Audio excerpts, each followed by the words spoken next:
शीला दीदी के चैनल को लाइक और सब्सक्राइब जरूर करें। धन्यवाद। शीला दीदी, मेरे घर पर शादी है, एक सुंदर सा विवाह गीत सुनाइए। काऊ देखी चली है जल की मछरिया, अरे काऊ देखी चली है जल की मछलिया, अरे काऊ देखी भौरा में डराई रे लाला नावा, अरे काऊ देखी भौरा में डराई रे लाला नावा।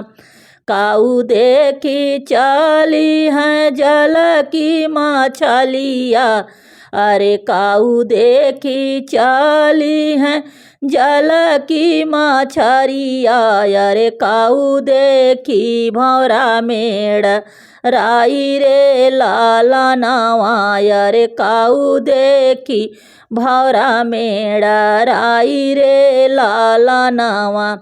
के करे बोलाए बेटा आया ससुररिया, अरे के करे बोलाए बेटा आया ससुररिया, अरे के करे पे गईला लो भाई रे लाला नावा, अरे के करे पे गईला लो भाई रे लाला नावा।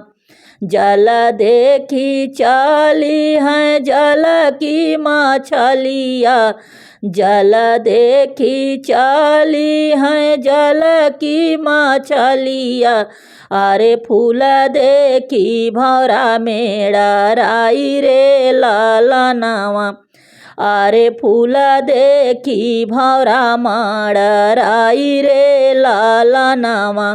सासू के बोलाए हम आए ससुररिया, अरे सासू के बोलाए हम आए ससुररिया, अरे सरहज पे गईले लो भाई रे लाला नावा, अरे सरहज पे गईले लो भाई रे लाला नावा।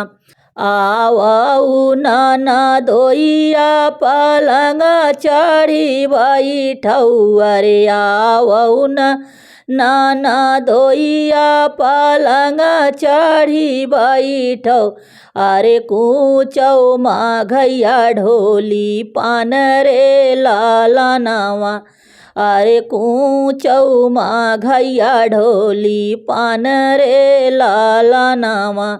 चंदन कड़ाड़िया फनवौ ननदोइया, अरे चंदन कड़ाड़िया फनवौ ननदोइया, अरे ले जाता बैरन हमार रे लाला नावा, अरे ले जाता बैरन हमार रे लाला नावा, अरे ले जाता दुश्मन हमार रे लाला नावा।